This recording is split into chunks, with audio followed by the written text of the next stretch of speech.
Violins spilled into the grand hall like a veil of silk so fine, it seemed a breath could tear it.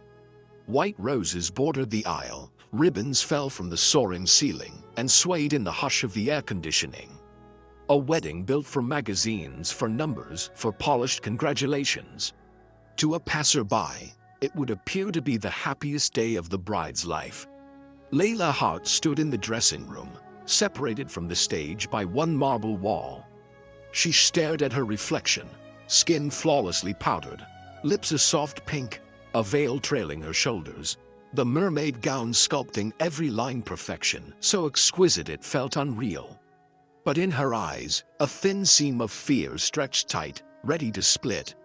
She lifted a hand to the collarbone beneath the lace and felt only cold. "You look beautiful, Lila." Her mother leaned in, her light perfume both lullaby and instruction. With practiced hands, she adjusted the veil. "Today, the hearts will survive their darkest hour. All you need to do is smile." Leela had been smiling for a month straight. Smiles that looked right to everyone except her own heart. When she didn't smile, they asked, "Don't you want to save the family?" When she nodded, they whispered, "Thank goodness she knows her duty." She understood. She was a calculation. Marry her, gain capital, trade her, pay off debt. There was no space for the word want. The door swung open. Her father entered looking like a businessman who had just closed a major deal. His eyes swept over his daughter as if valuing the stock. "No need to be nervous," he said, adjusting his tie. "Just walk down the aisle. Say the vows. The Ashfords invest. The company survives. Don't do anything to shame us." Lila pressed her lips together. Since childhood, she had been accustomed to us. A we that never once asked, "How are you?" She nodded. What else could she say? A soft knock. Damien Ashford appeared like a walking luxury ad. Crisp white suit, sleek hair, expensive cologne. He stopped in front of her and smiled. Not the kind of smile that warned, but a practice curve of habit. "You looka," he studied her, then lowered his voice. "Acceptable, thank you." Lila heard herself answer, though it felt like someone else speaking. Something heavy sank inside her stomach. Damien leaned closer, voice low, "Just for them. After today, everything will follow the schedule. You'll learn fast. Don't think of running." Because truly, his lips tilted in a half smirk. "You have nowhere to go." A sharp thorn pierced Leela's chest. She stood taller, forcing her chin not to tremble. Damien's eyes cut through the veil, cold enough to chill her bones. For a flicker of a second, she saw it clearly. If her life was a scale, he pressed his finger down on the side that favored him without a blink of hesitation. The music outside shifted tempo, a signal. The wedding planner peeked in and whispered, "It's time." They led Leela out of the white room. The hallway gleamed under bright lights. When the grand doors opened, the noise of the hall seemed to drain from her ears, leaving only her pounding heart. Her mother's hand rested firmly yet tenderly on her arm. "Smile, darling," she instructed. For all of us, Lila stepped onto the red carpet. Each step felt like walking into someone else's dream. Ahead stood the flower-covered altar. Damien upright in his suit. Hundreds of eyes fixed on her, familiar and strange faces. Partners, shareholders, journalists, all smiling, smiles counted in future profits. 5 steps from the altar, Lila accidentally met Damien's eyes. A block of ice. No warmth, no us, only possession. A thought lit up in her head as clear as an exit sign. "I have to get out." She stopped. The room gasped like a small wave. Her mother's grip tightened painfully, whispering urgently, "Keep walking." Her father had already risen, his stare blazing across the aisle. Lila looked at the red carpet ahead, then to the side. An exit door, unadorned. No flowers. The only path is not decorated. Her heart pounded. She released her mother's hand, and she ran. Heels clattered against the floor. The mermaid dress snagged her calves heavy as a curse. The MC stammered, and the orchestra fell silent. A few guests jumped up, thinking it was staged entertainment. "Stop her!" Damien roared, his polished facade shattered. Lila darted through the corridor. A hotel staff member nearly dropped a tray of glasses as she flew past. The veil caught on a doorknob. She yanked hard, ripping fabric with a piercing tear. She didn't look back.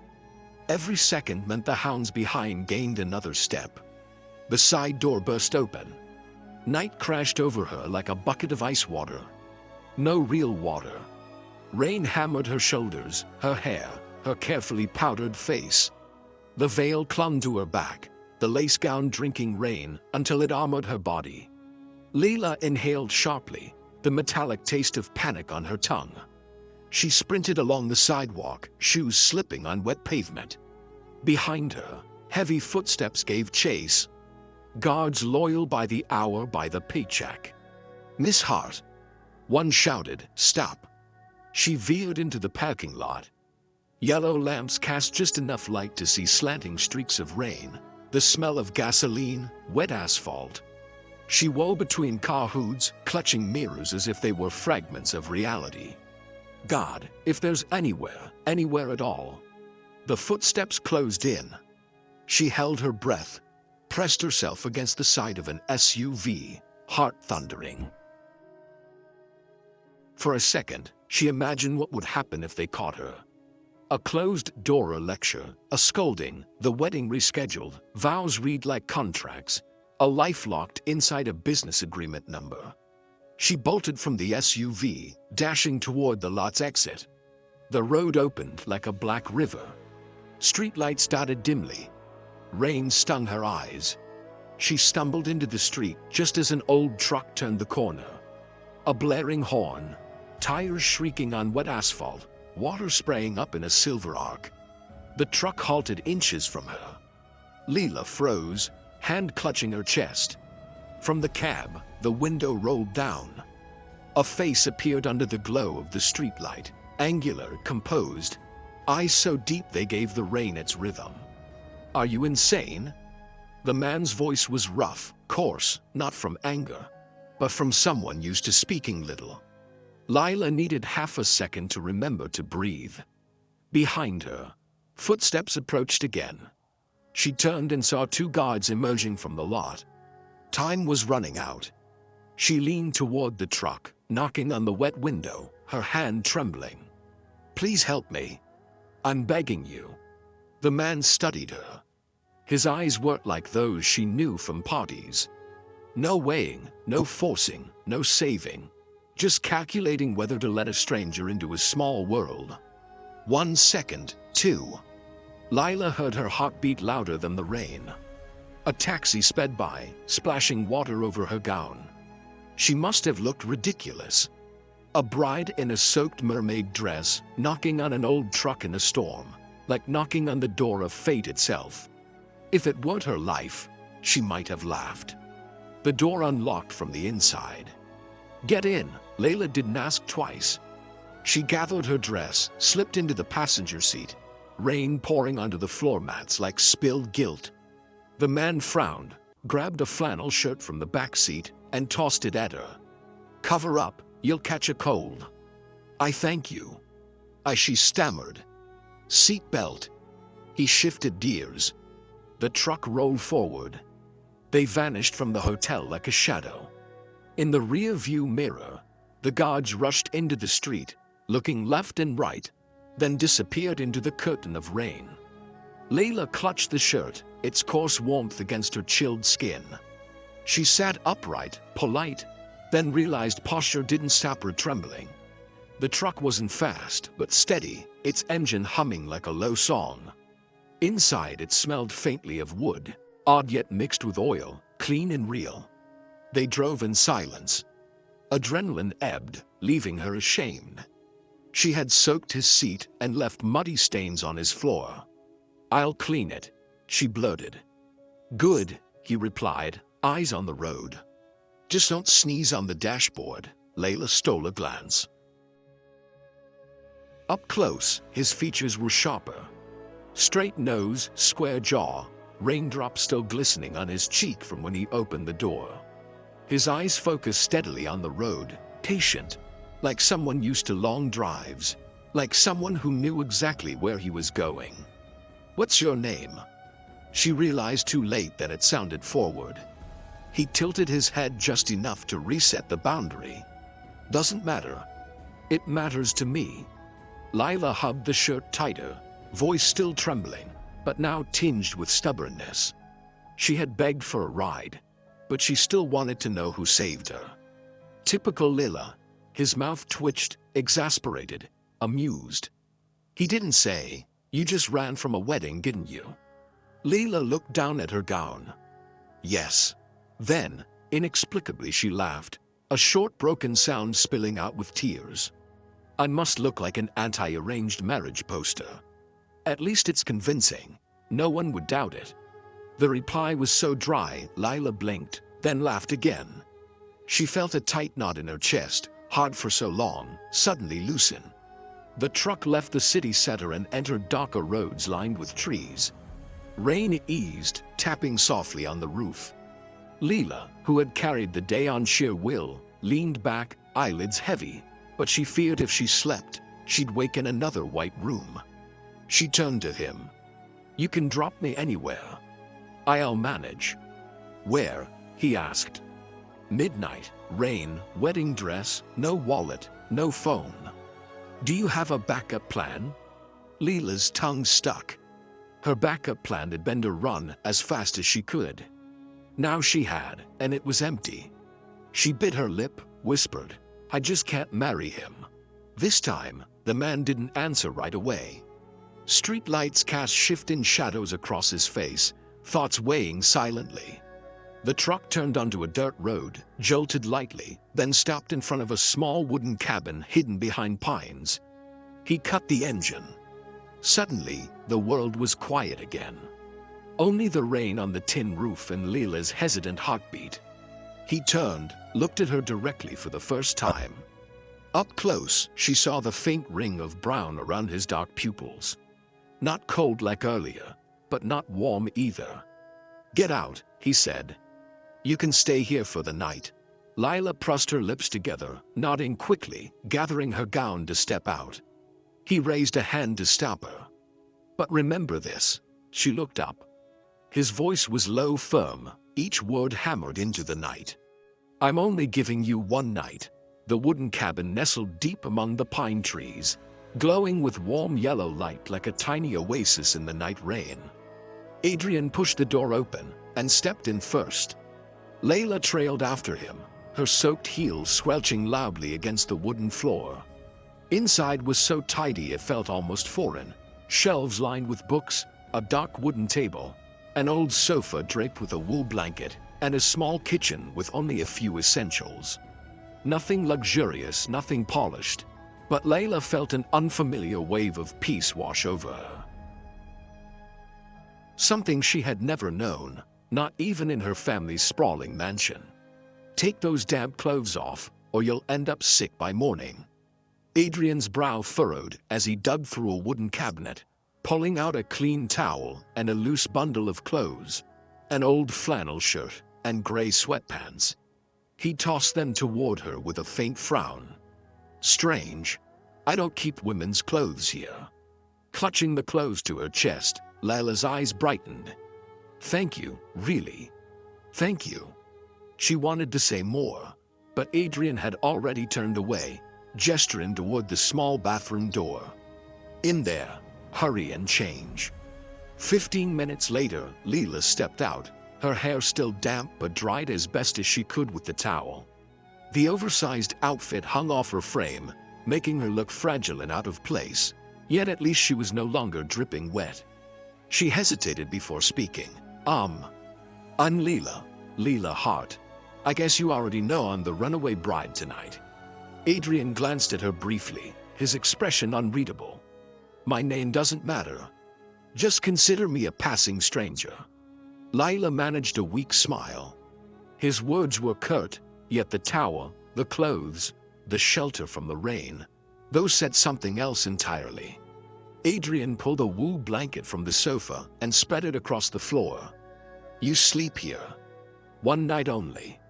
Tomorrow you leave." Leela bit her lip.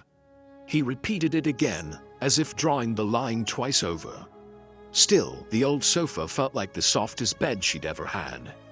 Curling beneath the blanket, she listened to the rain patter against the tin roof. The air carried pine wood and a faint trace of coffee, more comforting than the countless flowers from the wedding earlier. In the dark, her thoughts turned to her parents, likely livid, and to Damien, surely sending people to scour the city for her. The thought made her shiver, and she pulled the blanket tighter. Before long, the storm's rhythm lulled her into an uneasy sleep. Meanwhile, in the next room, Adrian stayed awake, leaning against the doorframe, eyes fixed on the rain outside. The stranger, awkward, exhausted, reminded him too much of himself years ago. Desperate, yearning to escape. Lila stirred when the first light of dawn slipped through the curtains. Her back ached from the narrow sofa, but the smell of brewing coffee to a faint smile. A morning unlike any other, no butler waking her, no buzzing phone demanding attention, only sunlight and the scent of coffee. Adrian sat at the table, a book in hand, steam rising from the mug beside him. Without looking up, he gave a small nod. "Bread's on the counter. Eat then go." Leela froze. "Go where?" "Out." His voice stayed calm, but firm, as he set the book aside. "I told you just one night." Leela's chest tightened. She had no money, no papers, and her phone was in her family's hands. If she stepped outside now, she would fall straight into Damien's grasp. "But I have nowhere to go." Her voice trembled, though her eyes tried to stay steady. Adrian arched a brow, replying curtly, "Not my problem." For a moment, Lila felt cornered, but then an idea sparked. She couldn't leave, at least not yet. She drew in a breath, stepped forward, and forced a stubborn smile. "Then, let me stay just one more day. I'll cook, clean, and do the laundry. You won't be feeding me for free." Adrian finally looked up, his gaze sweeping over her, the baggy flannel shirt, messy hair, and eyes shining with reckless determination. He gave a faint chuckle, unclear whether at her or himself. "You think I need a clumsy housekeeper?" Leela flushed. "At least I know how to make coffee and mop the floor." Adrian was silent for a few seconds, then shook his head. "Suit yourself, but don't get in my way." Lila pressed her lips together, but triumph welled up inside her. Even if it was just lingering another day, she knew this was her chance to cling to the fragile thread of freedom. That morning, the wooden cabin, usually filled only with the sound of wind through the pines and Adrian's turning pages, was now alive with unfamiliar noises. The clatter of a knife on a cutting board, the rich smell of butter sizzling, and a soft whistle from a woman's lips. Adrian frowned, set his book aside, and stepped out of his room. What greeted him was a sight he could hardly believe. Layla drowning in his oversized flannel shirt and gray sweatpants, her messy hair tied into a loose ponytail, clumsily flipping eggs in a pan. "You're awake?" Layla looked up, her smile radiant, as if she had no idea she was trespassing in a stranger's domain. "I thought I should prove I'm useful if I want to stay longer." Adrian leaned against the doorframe, arms crossed, his tone dry. "You plan to win me over with breakfast?" "Exactly. If necessary, I'll do lunch and dinner too." Lila winked awkwardly, dropping 2 slices of bacon into the pan as hot oil splattered across the stove. He shook his head, but eventually sat at the table. Golden eggs, crisp bacon, and strong coffee. When he tasted it, Adrian had to admit the food was better than expected. "Not bad," he said curtly. "Just not bad." "You should have said amazing." Lila planted her hands on her hips, clearly waiting for more. Adrian stayed silent and kept eating. Lila pouted, but grinned inwardly, watching him finish the whole plate. After breakfast, Leila declared enthusiastically, "I'll clean the house. You'll see I'm not useless." Before Adrian could stop her, she dove into the task and disaster followed. While dusting the bookshelf, she knocked 2 heavy volumes loose, nearly hitting her head. In her panic to catch them, she toppled the whole stack, sending books crashing onto the floor and dragging a set of teacups down with them. Glass shattered. Leila blushed crimson as she scrambled to pick up the shards, only breaking them further. Adrian walked in, sighing, "Stand up." He grabbed the broom and dustpan himself. "Sorry, I'm not used to this," Leila mumbled. "Clearly?" His voice was flat. She pressed her lips together, unwilling to give up. In the afternoon, Leila followed him into the shed, only to step on a rusty nail jutting out of an old plank. "Ah!" she yelped, collapsing onto the floor. Adrian rushed over, his brow furrowed at the sight of blood seeping from her pale foot. "Don't you watch where you're going?" Leila winced but forced a smile. "I did. The nail just chose me." He carefully disinfected the wound, wrapping it in gauze. "If you haven't had a tetanus shot, you need a hospital. I got one 2 years ago. I'll be fine." She paused, then chuckled weakly. "Funny thing is, that was also from a nail. Maybe they like me." Adrian stiffened, his frown deepening. "What do you mean like? That's just stupidity." Leila scrunched her nose, stifling a laugh. "Well, at least they're loyal. They always find me. But don't worry, I've got insurance, so I'll survive." He stared at her, then shook his head in defeat. "You're trouble disguised as a person." Leila leaned against the wall, answering calmly. "Yep." She used her injured foot as an excuse not to leave. Strangely, even though she broke or spilled everything she touched, she felt freer than ever. She could cook whatever she wanted clean, even if the results were catastrophic.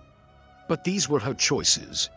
And every time Adrian scowled or snapped, she only found it amusing. At least he didn't treat her like merchandise. At least he wasn't forcing her to shoulder her family's debts. In Leila's heart, the cabin felt like a tiny heaven. Here she was allowed to make mistakes, to laugh, to live as she pleased, something she had never once experienced in her grand mansion. The next day, hobbling on her bandaged foot, Leila stretched to reach a book high on the shelf. She balanced precariously on an old wooden chair, wobbling dangerously. "Careful," Adrian said, glancing up briefly from his book. "I'm fine." The chair slipped. Leila flailed about to fall until Adrian dropped his book, darted forward, and wrapped an arm around her waist, pulling her down. They nearly toppled together, but Adrian steadied them just in time. Leila landed squarely in his arms, her heart pounding wildly. His breath brushed her hair, carrying the familiar scent of pine wood and coffee. She looked up, his eyes deep and steady, locked onto hers, holding her in place for a breathless moment. Silence enveloped them. Only the sound of their hearts echoed loudly in the small cabin. "You." Adrian's grip tightened slightly, his voice low and rough. "You really are a disaster." Leila's cheeks burned as she let out an awkward laugh, though inside she was trembling. In that instant, she knew she had skipped a heartbeat, and not just from the fall. Adrian quickly released her and turned away. Yet his hand still carried the warmth of her, a feeling not so easy to dismiss. The morning began with the rich aroma of coffee. Leila sat lazily at the wooden table, chin resting on her hand, watching the sunlight filter through the window. The little cabin felt cut off from the world, and for that fleeting moment, she felt more at peace than ever. But peace never lasted long. When Leila opened the old newspaper Adrian had tossed under the chair, her eyes froze on the front page headline, "Heart-Bright Escapes During the Wedding of the Century." Beneath it was a photo of her in her wedding gown, caught mid-run through the hotel corridor, panic written across her face. Leila's heart constricted, her hand trembling. She read on, sources close to the family report that Leila Hartmay have been aided by a mysterious accomplice. The groom's side declares they will use every means necessary to bring her back and clarify the cause of the incident. Lila dropped the paper, her face pale. Throughout the day, she noticed unfamiliar noises around the cabin. The sound of a car idling on the dirt road, and the faint murmur of voices asking questions at the nearby store. When Adrian returned from shopping, he placed a basket of vegetables on the table without fuss, but his narrowed eyes betrayed sharp vigilance. "Someone's been asking around," he said flatly. Lila's breath caught. "It's Damien's men." Adrian didn't answer directly, just looked at her. His gaze told her enough. That night, Lila tossed restlessly on the sofa. Every time she closed her eyes, she saw Damien grabbing her wrist, his cold voice echoing. "How long do you think you can run?" Shuddering, she rose and walked to the window. Outside, the wind howled through the pines, the thick darkness pressing like a giant hand, waiting to swallow her whole. One slip and she would be dragged back into her cage. Lila bit her lip, turning to glance at Adrian. He sat calmly at the table, reading as if nothing was happening. His composure felt almost maddening. How could he be so still when the whole world was hunting her? "Aren't you worried at all?" Lila whispered. Adrian set his book down and raised his eyes deep and steady. "What good does worrying do? If they come, we'll know." His matter-of-fact tone both steadied her and sparked irritation. The next morning, as Lila busied herself preparing breakfast, Adrian spoke suddenly without looking at her. "By staying here, you only make things more dangerous." Lila froze, the ladle slipping from her hand and clattering to the floor. He turned, his gaze cold as ice. "Damien's men won't give up. If they find you here, you won't be the only one in trouble. I will be too." Lila's lips tightened, her chest aching. She knew he was right, but his blunt tone still cut deep. "So you want me to leave?"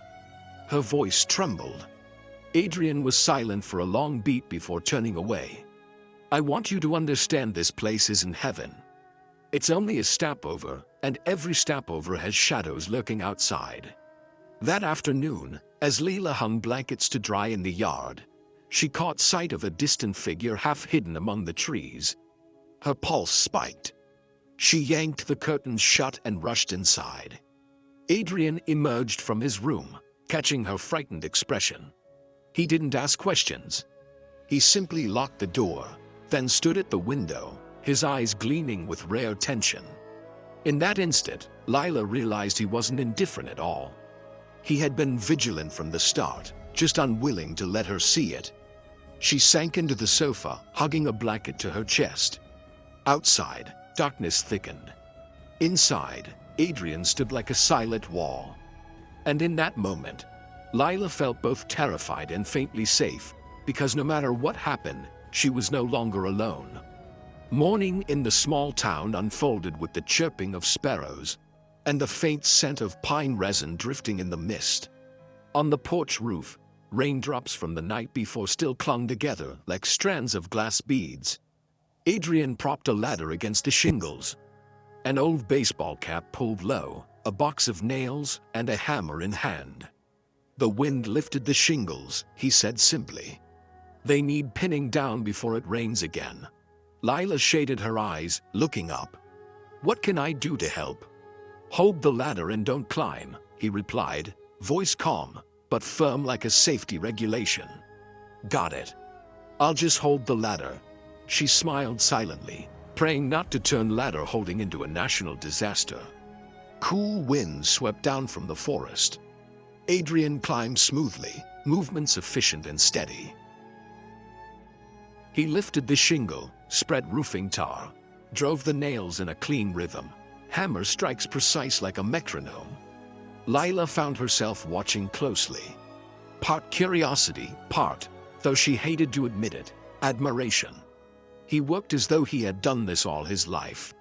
No sloppiness, no showiness, no wasted words. "Done," he said, climbing down. "Need more tar on the edge. We'll stop at the hardware store. The home? Layla caught herself, remembering they were in a small town. The hardware store in town. Adrian nodded. Hank's Hardware, corner of Main and Cedar. Hank's Hardware was the kind of store you only saw in America. Wooden facade, a bell chiming at the door, price tags scribbled in marker hanging from bins of nails, the familiar smell of pine mixed with machine oil.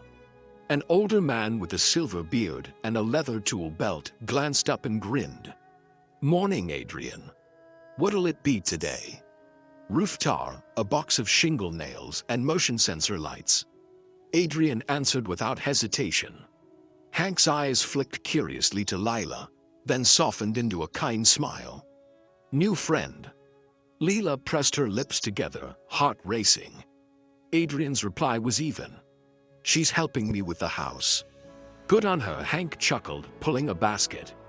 "Those motion lights will save you trouble. Folks have spotted strange cars passing by at night lately." Lila shivered slightly. Adrian only gave a short as if he had already planned for this. He picked the right tar, checked production dates, hefted the nails for weight, then added outdoor tape and rags. Every choice was practical, like a list he'd memorized. "Anything missing?" Layla asked, trying to sound casual. Adrian glanced at her, the corner of his mouth twitching. "Gloves for the ladder holder?" She burst out laughing, a little weave slipping through. They left the store and wandered through the weekend farmers market in the square. Rows of white tents, baskets of fresh vegetables, loaves of sourdough steaming warm, jars of honey sparkling in the sun. A local band played bluegrass, mandolin notes skipping as children danced around the fountain. Lila lingered at the apple stand, inhaling the crisp, sweet scent. "I could make pie," she said, eyes alike. "This time I won't wreck the kitchen." "I promise." Adrian eyed the apples, then her. £2, don't overdo it." "3, Lila bargained, carefully choosing each fruit. She added thyme, yellow potatoes, a warm loaf of bread, and then paused at a stall selling wild flowers. A small bouquet tied with twine made her stop. "Simple yet beautiful." "Take it," Adrian said shortly. "Put it on the table."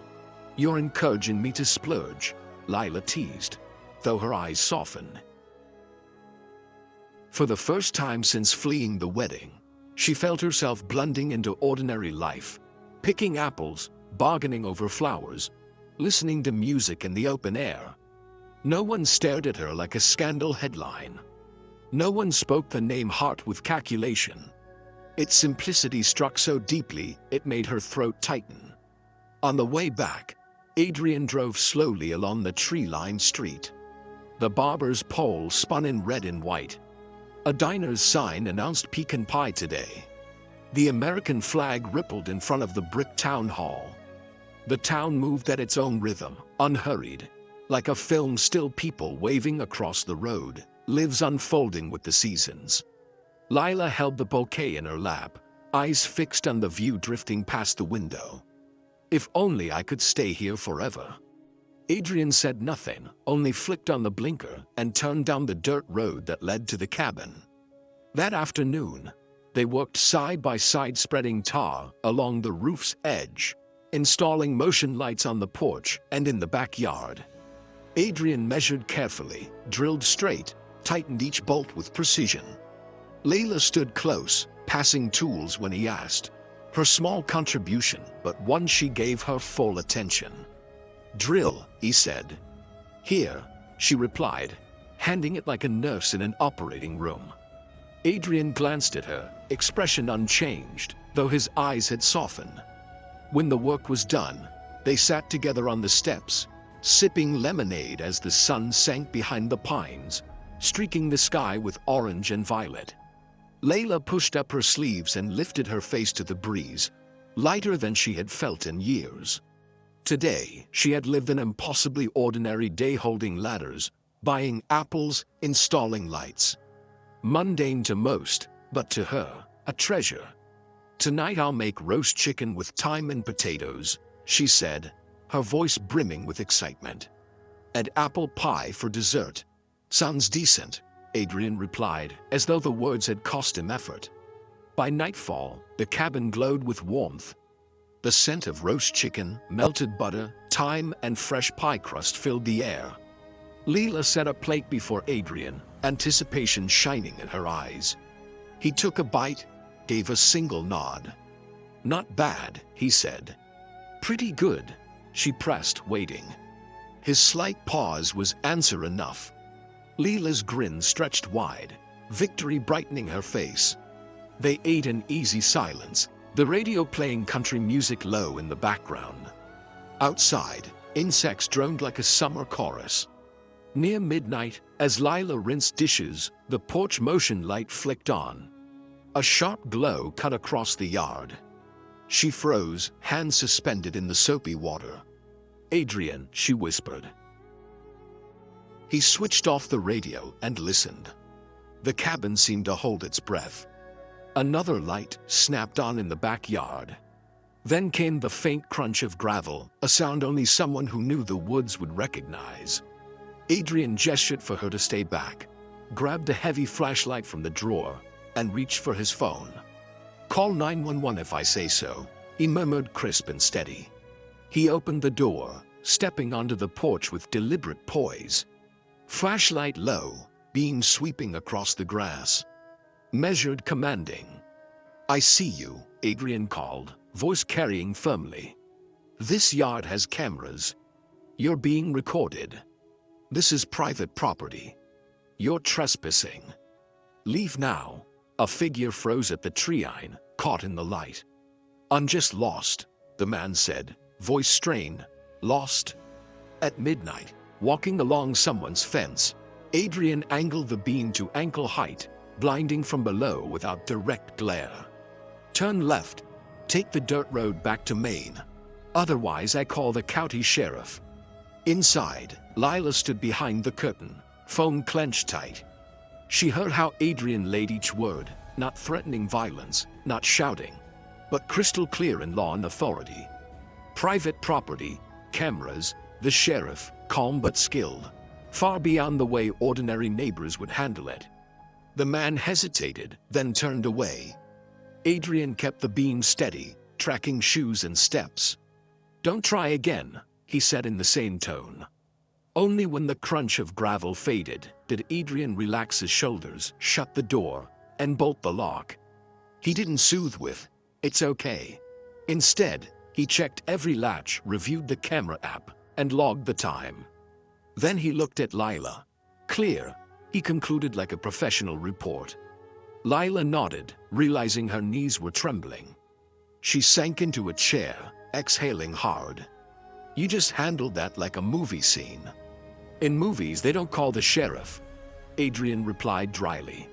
"Here, there are laws." Lila studied him. It wasn't just that he knew how to install lights or pick the right time.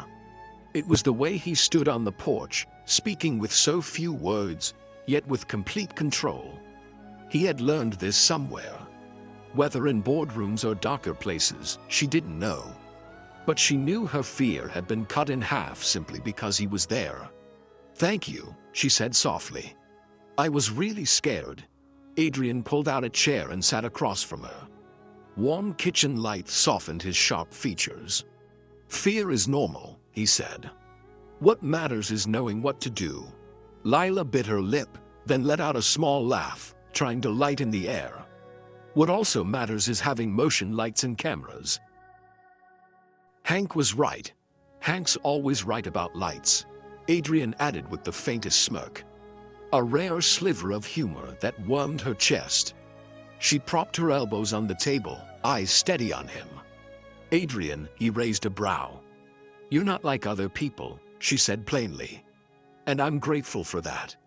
Something flickered in his eyes. Not pride, not denial, but like hearing an old name spoken. He stood, put the flashlight back in the drawer, his voice neutral again. "Get some sleep. Tomorrow we finish the porch roof." Lila nodded, but as she reached the doorway to the sofa, she turned back. "I feel safe here." This time, Adrian didn't answer. He only gave the faintest nod. so subtle it could be missed if she hadn't been watching. Layla lay down, pulling the blanket to her chin. Outside, the motion lights clicked off, returning the yard to soft darkness. Inside, the wall clock ticked steadily like the heartbeat of the house. She closed her eyes, and for the first time since that stormy night she ran. Sleep came light as a promise. Somewhere between the edges of peace and danger stood a bolted porch door, a light ready to flare at the slightest step, and a man who would stand tall and say, "This is private property." And that alone was enough for Lila. Evening fell, painting the pines behind the cabin in a brilliant wash of orange gold. Lila sat on the porch steps, cradling a cup of hot chamomile tea, her gaze drifting dreamily as the clouds shifted colors. Beside her, Adrian placed a wooden tray with his usual black coffee. Since the night the stranger appeared outside, she had noticed how often he checked the windows in the motion lights, and how he sometimes stood silently on the porch, watching the darkness. Lila knew danger still lurked beyond the trees, but in this quiet pause, she felt the urge to break the silence, to make him say more than his clipped, sparse words. "How long have you lived here?" Lila asked softly, as though afraid to shatter the calm. "Long enough to get used to it." Adrian sipped his coffee, eyes fixed on the treetops. "But you don't look like someone born to live in a place this quiet." Lila smiled.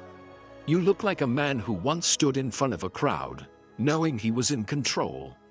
Adrian tilted his head slightly, a strange glimmer flickering in his eyes before he lowered his voice. "Crowds were never the problem. The real challenge is managing expectations. When you stand before shareholders, the important thing isn't reporting losses. It's painting a line of growth, making them believe the future is worth more than the present." Lila froze. Those words weren't the language of a handyman patching roofs. They weren't the words of a recluse hiding in the woods. That was the voice of a man who had once commanded millions, who could persuade a room full of suits with nothing more than a steady gaze and a few charts. Her heartbeat quickened. "Who were you before this?" Adrian turned to her for a fleeting moment. His eyes darkened deep as an abyss. "Just someone who trusted the wrong people." The blunt reply slammed the door shut. Lila refused to back down. She leaned in, meeting his eyes. "That's not it. You know the market, how shareholders think, and how to run a company. You dash. Enough." Adrian's voice cut sharply, low but edged with steel. The air froze. Lila bit her lip, her chest sinking. He rarely spoke so harshly, and that alone told her she had brushed against a wound not yet healed. She turned away, hiding her unease. But her mind flashed back to the pile of old newspapers she had once glimpsed. A front page with a man in a suit standing before the logo of a giant corporation. The face, hard, sharp, looked not so different from Adrian's now. Layla inhaled deeply, trying to change the subject, but the question echoed inside her. Who is he really? Through dinner, Adrian barely spoke. Layla had made chicken soup and toasted bread. He ate without praise or complaint. Occasionally, his gaze flickered toward her, only to dart away again. Layla felt as though she had knocked on a locked door. Behind it, what waited? A secret, a scar, or a man completely different from the simple Adrian he pretended to be. She remembered Damien's cold stare at the wedding. Adrian's coldness was different. Not cruelty, but defense, as if he were afraid someone might see the cracks beneath. Late at night, Layla lay restless on the sofa. Rain pattered softly, and the wind stirred the pines. Then she heard movement from Adrian's room. His footsteps padded out to the porch where he stood for a long time. Layla pulled the blanket around her shoulders, rose quietly, and peeked through the crack of the door. He stood tall beneath the porch light, holding a small photograph in his hand. His eyes fixed on it, shadowed with sorrow and complexity so deep that Layla's breath caught. She couldn't see what the photo showed, but she knew it was something pulling him back into the past. That gaze wasn't the gaze of a handyman.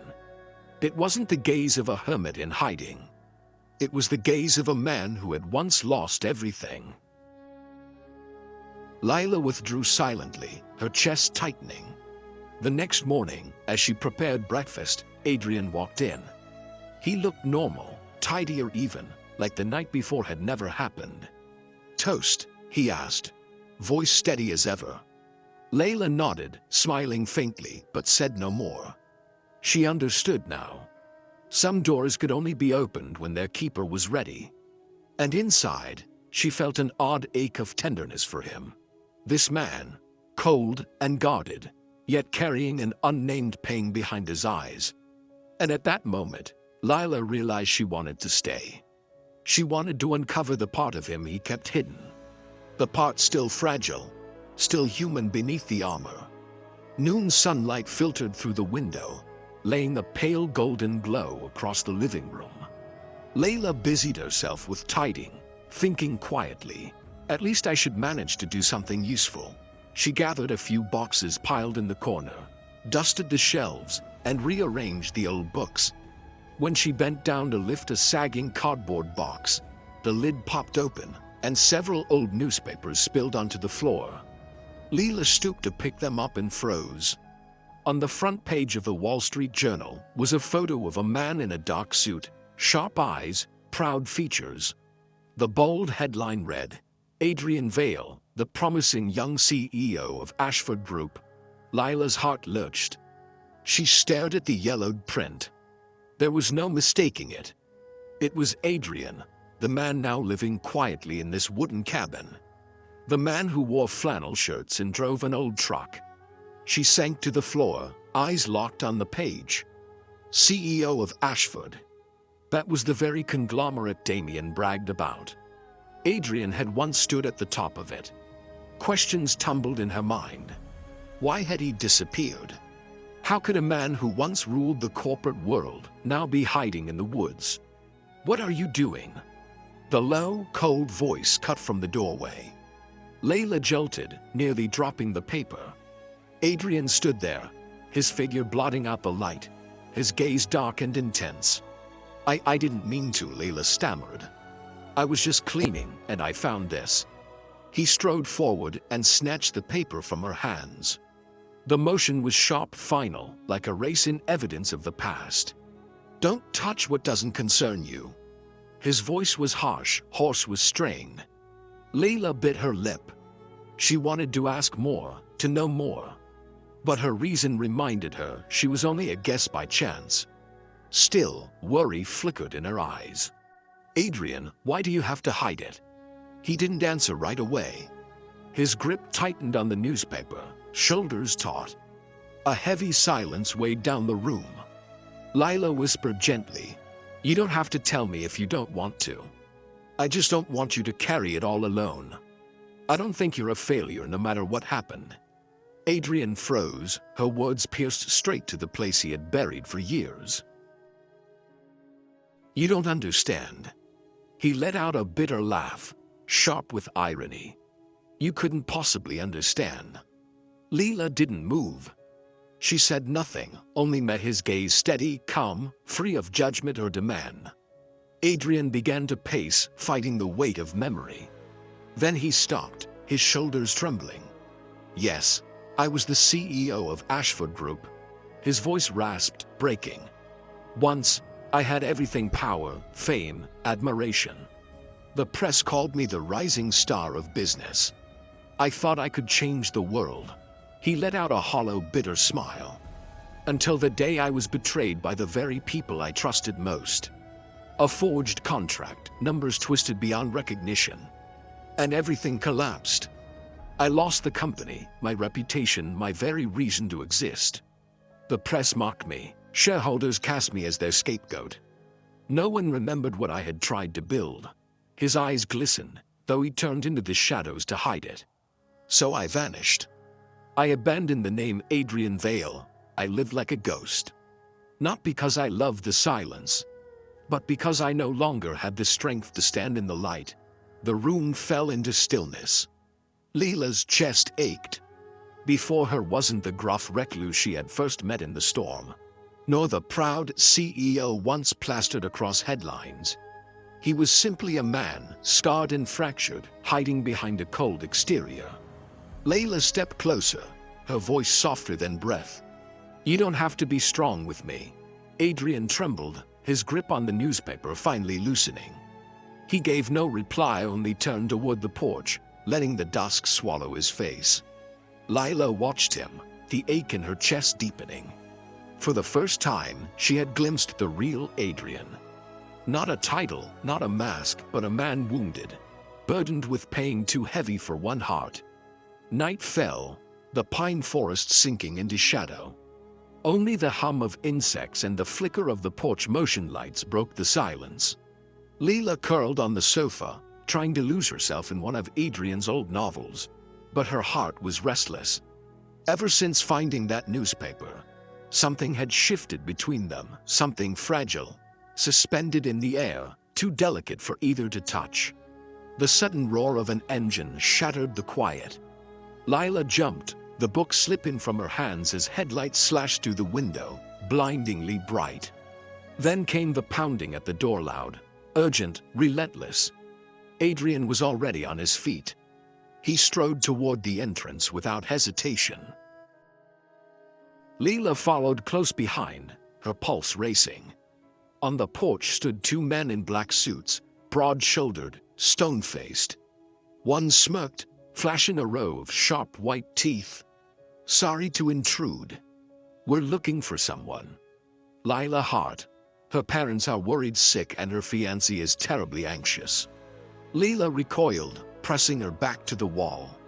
The moment one man's eyes caught sight of her, they glimmered with triumph. But before he could step forward, Adrian filled the doorway, blocking him completely. "She's not here." His tone was calm, cold as steel. The man arched a brow. "We just saw her shadow inside." Adrian didn't blink. "You're standing on private property. I've already called the county sheriff. Unless you'd like to spend the night in handcuffs, leave now." Both men hesitated. The certainty in his voice, the cool, razor-sharp gaze made them falter. One shifted forward, but Adrian leaned steadily, lowering his voice. "Try me." Just 2 words, but the air froze. His figure filled the doorway like an unyielding wall of iron. The man drew in a breath, lips curling into a mock civil smile. "We don't want trouble, but the girl will have to come back sooner or later. Don't get yourself tangled in things that don't concern you." "Out." Adrian spoke a single word. Silence hung heavy. Then the two exchanged glances, turned, and descended the steps. Headlights flared again, the engine revved, and the car disappeared into the night. The door closed, the lock clicking firmly into place. Leela stood frozen, her knees trembling, not from fear, but from the moment she had just witnessed. Adrian turned back. His face was still stern, but when his eyes found her clinging to the wall, something softened. "It's over." Lila swallowed hard, taking a shaky step forward, her voice trembling but clear. "Thank you for protecting me." He held her gaze but said nothing, only gave a small, steady nod. Yet in that silence, Lila felt more than words could ever carry. Tears pricked her eyes, but she smiled faintly. No one had ever stood in front of her like that. Her parents had bartered her like a pawn. Damien had claimed her like a trophy. But Adrian, the cold, enigmatic man, had stood firm in the doorway, and with only a few words, sent danger retreating into the dark. Leela's heart thudded hard, strong and undeniable. She realized then that the peace she longed for wasn't just in this cabin. It was in the man standing before her. That night, the cabin felt like an island, adrift in a vast ocean of forest. After the encounter with Damon's men, Leela still trembled inside. But when Adrian lit the fireplace, the warmth of the flames wrapped the room, slowly pushing her fear aside and replacing it with an unfamiliar sense of peace. Leela sat curled in a thick wool blanket, her eyes fixed on the fire, its orange glow deepening the blush in her cheeks. Across from her, Adrian leaned against the wooden chair, calm in posture, but with a quiet tension still lingering in his eyes. "You saved me," Layla whispered, breaking the silence. "If it hadn't been for you, I'd already be dragged back, locked in that golden cage." Adrian took a sip of his black coffee, his voice low and steady. "They'll be back. You need to be ready." Layla bit her lip, meeting his gaze. "Aren't you afraid?" For a moment, silence. Then Adrian set the mug down, shadows carving his face with memories. "Afraid? I used to know fear. But not anymore. Not after the day I almost died." Leela's eyes widened, waiting. The flames flickered in his eyes as he spoke. "My best friend, the one I trusted like a brother, sold me out. He forged contracts, joined hands with competitors, and pushed me into a trap." His hand clenched into a fist, joints cracking. "And it didn't stop there. They staged a car accident. I was driving on the highway when the brakes failed. When I woke, I was in the hospital. Body broken, reputation shattered. The world believed I was greedy and corrupt. Friends abandoned me. Colleagues turned away. Shareholders treated me like garbage." He paused, the fire snapping like punctuation. "That night I thought I would die. But I lived to see every back turned. So I chose to disappear because staying meant being torn apart piece by piece." Leela sat frozen. She had never heard him speak so much, every word heavy with bitterness and pain. "You must have been so alone," she whispered. Adrian didn't deny it. His eyes stayed on the fire, dark and distant. A silence stretched between them. Then Leela drew in a breath, clutching the edge of the blanket. "You're not the only one who's been betrayed." His gaze snapped to her, sharp and piercing. "Since I was a child, I knew I wasn't allowed to be myself," Leela said, voice quiet but steady. "My parents never cared what I wanted. They only cared about debts, about marriages that could save them, Damien. He was their salvation ticket, and I was just the bargaining chip." Tears welled up. She wiped them quickly, but her voice still broke. "I used to dream of a family of real love. But to them, I was never a person, only a tool, a pawn." Adrian's eyes lingered on her, fathomless. She turned away, but then forced herself to face him again. "Maybe I ran away, not just because of Damien, but because for the first time I wanted to choose my own life." In the little cabin, only the fires crackle and their breathing filled the air. Two souls, each scarred differently, suddenly recognized themselves in one another. Layla let out a shaky laugh through her tears. "See, we're more alike than I thought. You were betrayed. I was imprisoned. Both of us are runners." Adrian's gaze held hers. In the firelight, Layla looked fragile yet fierce, her tear-bright eyes glowing with defiance. Almost unconsciously, his hand reached across, brushing hers. The touch was tentative, hesitant, afraid she would pull away. But Layla didn't. Instead, she held still, then gently closed her fingers around his. In that moment, time seemed to still. Their eyes locked, a silent tangle of words unspoken. "Thank you," Leela murmured, "for sharing and for being here." Adrian bowed his head slightly, lips pressed tight as if to restrain emotion.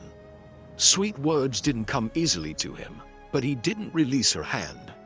The warmth of his touch spread across to her, chasing away the winter chill. The fire roared higher, casting amber light over their faces. Their breaths mingled in the space between them, so close it was suffocating. Layla's heart thudded wildly, each beat drumming against her chest. Adrian's voice came rough, low. "You're not like them. You don't deserve any of it." Leela lifted her eyes, lips trembling. "And you? You don't deserve to be forgotten." The distance between them shrank to a single breath. Their hands clasped tight, eyes locked, every fear and longing dissolving into a closeness neither could deny. That morning, the sky was clear and blue. Yet, Leela felt a heavy gloom pressing down on her. She had slept in later than usual, her hair a little messy as she walked into the living room, planning to make coffee and fix a simple breakfast. But as she passed the porch, the crackling voice of a news anchor suddenly filled the cabin from the old radio Adrian kept on the shelf. Breaking news.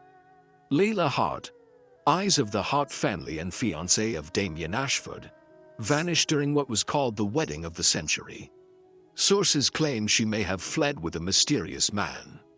The Ashford Group and the Hart family have vowed to do whatever it takes to find her and bring her back.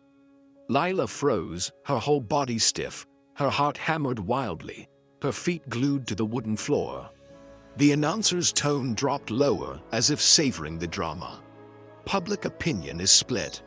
Some condemn Leela as a traitor who heartlessly abandoned her groom in front of hundreds of guests. Others suspect there is more to the story, though no one knows the truth. Online, images of her fleeing the hotel in her wedding gown have gone viral with thousands of scathing comments attached. Her chest clenched. That image, her most terrifying moment, was now plastered across the world for everyone to mock.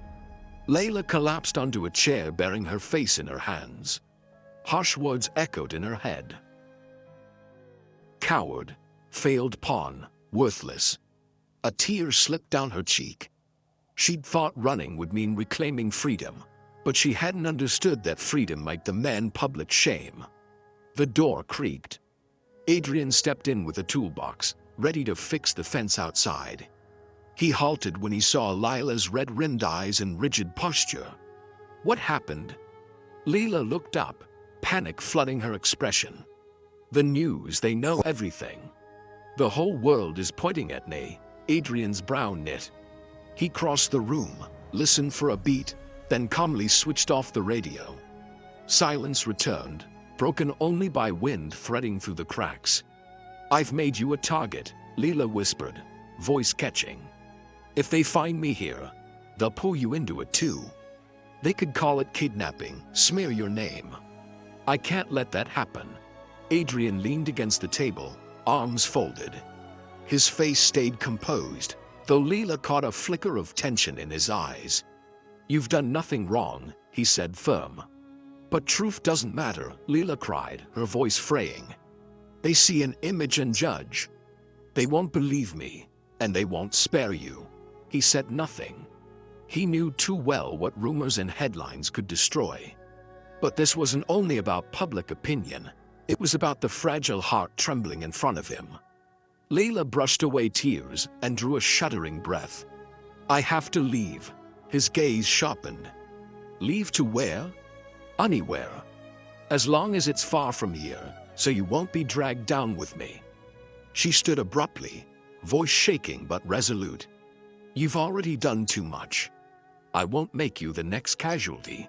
Adrian moved quickly, stepping into her path. And you think you can face them alone? Her fists clenched. Despair flashed in her eyes. I don't know. But if I'm caught, at least you'll be safe. I won't let your life be wrecked again because of me. The words cut like a blade. He remembered the day the world abandoned him, when no one stood near. And now she, trouble wrapped in skin, was ready to sacrifice herself to spare him. He gripped her shoulders, his voice low but unwavering. Listen to me, Leila. I don't need you to protect me by disappearing. I've lost everything once. I won't lose again. Her breath hitched at the steadiness in his eyes. She saw more than coldness. She saw a promise, a resolve that wouldn't bend. Why? Leila whispered, trembling. Why would you do this for me? Adrian held her gaze for a long, heavy moment. Then he let go and turned away, hiding whatever had flickered across his face. Because I can't stand seeing someone cornered. Not when they deserve to be free. Leila bit her lip, her eyes stinging with tears, her chest arched, torn between sorrow and a warmth she couldn't quite grasp. They sat down at the dining table, wordless for a long while. Outside, the wind stirred the pines, carrying that raw resin scent that reminded her the world kept turning despite the storm in this little cabin. At last Leela spoke softly. I'll stay, but only for now. When I have a chance, I'll leave so you can have peace. Adrian didn't argue, didn't agree. He only nodded once, pouring himself more coffee, his mind clearly turning over some hidden plan. Layla watched him, her heart heavy, yet strangely comforted. The world outside might condemn her, but inside this cabin, at least one person hadn't turned away. That evening, rain drizzled softly against the windows, streaking the glass with blurred lines. Layla had just cleared the dinner table when she noticed Adrian standing still by the wooden desk, his eyes fixed on the old phone that rarely rang. The screen lit up, flashing with a short, chilling message. Come out of your hole. I'll finish you off this time. The sender's name was only a string of numbers, but Adrian didn't need to guess. His hand clenched the phone so hard his knuckles turned white. Ethan. Lila walked closer, puzzled. Who was that? Adrian quickly turned off the screen, shoving the phone into his pocket. Doesn't matter. But your face. Lila had caught the pale cast of his features, the flicker of tension in his eyes that he usually hid so well. She had never seen him like this before. When Leela stepped away to put things away, Adrian slipped out onto the porch, the phone trembling faintly in his hand. Rain tapped against the tin roof while the motion light flickered across the empty yard. He read the message again, each word slicing deep. Come out of your hole. I'll finish you off this time. Ethan, the man who had once been his closest friend, his partner in boardrooms and champagne toasts, who had sworn they would conquer the corporate world together, the same man who had destroyed it all, planting false evidence, colluding with rivals, and orchestrating the accident that nearly killed Adrian on the highway. Adrian had thought he'd erased Ethan from his life, but the ghost had returned, carrying threats that could no longer touch just him. If Ethan knew about Leela, she could become bait. The thought chilled him to the bone. Lila returned to the living room and found Adrian still staring into the night, his expression distant. She placed a gentle hand on his arm. You're not okay. Please tell me what's happening. He turned toward her, eyes hard as stone. It's none of your concern. Lila flinched. The words sliced, but beneath them she heard fear, not for himself, for her. You're afraid I'll be in danger, she said softly. It wasn't a question. It was certain. His jaw tightened. He didn't reply, and the silence answered for him. She stepped closer, voice steady though her hands shook. You might not trust anyone else, but at least trust that I choose to stay with you, no matter what. Something flickered in his gaze. He looked away, voice rough as gravel. You don't understand. That man already tried to kill me once. He won't hesitate to hurt anyone near me. Staying with me only paints a target on you. Adrian sank into a chair, fingers locked together, words rasping up from somewhere deep. The night of the crash, I remember all of it. My car flying down the highway, brakes dead, steering locked. I clutched the wheel till my palms bled, and it still wouldn't answer. When I tore through the guardrail, I saw it in the mirror, another car behind me, him at the wheel, eyes cold as death. Leela's breath hitched. When I woke in the hospital, the headlines had already branded me a fraud. Shareholders cut me loose, colleagues disappeared, and he vanished, leaving me the scapegoat. If a passing truck driver hadn't dragged me out, I'd be gone. He let out a bitter, jagged laugh. And now he's written that he'll finish the job. I believe him. Leela slid down beside him, her trembling hands covering his. You've carried this alone for too long. His chest tightened at the warmth of her touch. He wanted to lean into it, to believe, but instinct screamed it would destroy her. Lila, you have to go, he said, voice breaking low. The sooner the better. If Ethan learns you're with me, he won't spare you. Her gaze held his, firelight catching in her eyes. Do you really think I could walk away? You saved me at my lowest. I'm not afraid. Adrian clenched his teeth. a raw ache burning through his chest. It was her courage, her stubborn loyalty, that frightened him most, because it meant he could lose the last light left in his world. Silence thickened, broken only by the wind hissing through the pines. He rose abruptly and paced to the window, eyes fixed on the shadows threading the trees. He wanted to believe he could protect her, but the memory of mangled steel and dead brakes sent a tremor through his hands. Lila followed, her palm brushing his back, gentle, steady. "You don't have to face this alone anymore." Adrian closed his eyes, drawing a long, heavy breath. Then his voice came. A vow murmured into the storm. "If he dares to touch you, I won't let him walk away." Lila shivered, yet a strange warmth surged inside her. Trust. For all his coldness, all his distance, in this moment, she knew. He had placed her at the very center of his heart, and that truth was both her deepest comfort and her greatest fear. The rain had stopped, leaving behind the damp scent of earth and resin drifting through the cabin. Lila sat at the kitchen table, trying to steady her hands as she peeled apples for a pie, but the knife kept slipping in her trembling grip. Adrian entered, phone in hand. His face was stone cold, but his eyes were shadowed with unease.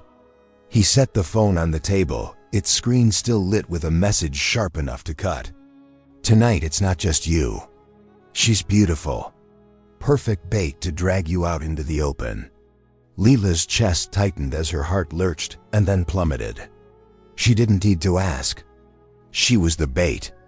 Adrian pulled out a chair and sat across from her, his voice steady but merciless. "You have to leave." Lila's eyes widened, disbelieving. "What did you just say?" "You're not safe here. Ethan knows about you now. He won't stop until he uses you against me. I won't let that happen." "And what about you?" Lila's voice broke as she shot back. "You plan to stay here alone?" His hands clenched until his knuckles went white. "I survived him once.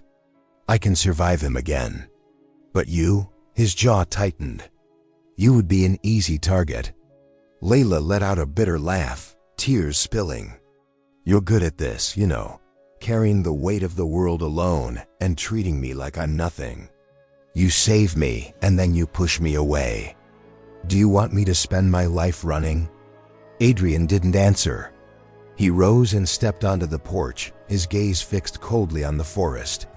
Each of her words was a blade against his chest, but he clenched his teeth. Keeping her here meant certain danger. Sending her away.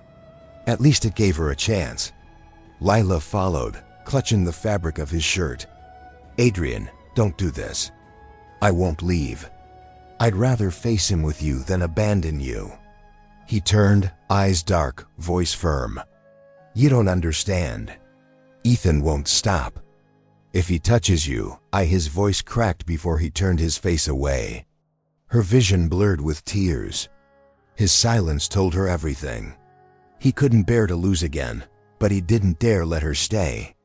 She drew a sharp breath, lips trembling. "Fine, if that's what you want, I'll go." Adrian shut his eyes. When he opened them, only frost remained. Tonight, before morning, Lila packed slowly. A simple dress, a few borrowed clothes, the small book she hadn't finished. Each item she folded into her bag cut deeper into her heart. Tears fell with every movement. On the porch, Adrian stood motionless, a cigarette between his fingers, unlit. He heard every sound from inside, the footsteps, the scrape of her suitcase on the wooden floor, each one hammering into his skull. Lila opened the door. The night wind rushed in, sharp and cold. She turned back once. "I don't know where I'll go, but thank you for showing me what it feels like to be protected." He stayed rooted, his gaze torn in half, his lips pressed shut, unable to form the words clawing at his throat. "Don't go. Stay with me." Lila stepped into the night, her fragile silhouette swallowed by the dark like a fading flame. Adrian's chest heaved as he watched her go. Every instinct screamed to run after her, to hold her, to beg her to stay. But his mind was merciless. Ethan would come for Lila first. Better a shattered heart than her lifeless body in the enemy's hands. The cigarette dropped from his fingers. His hand shook in the faint glow spilling from the hearth inside. Adrian's face was carved with cracks, pain, helplessness, and a deadly fear. Somewhere in the darkness, an engine growled to life. The old car Lila had borrowed from the town grocer. Its rumble faded farther and farther until only the whisper of wind through the pines remained. Adrian stood there, staring after her, torn between a heart that burned to follow and a head that demanded ice. For the first time in years, he felt truly alone. And this loneliness was harsher than any exile he had ever known.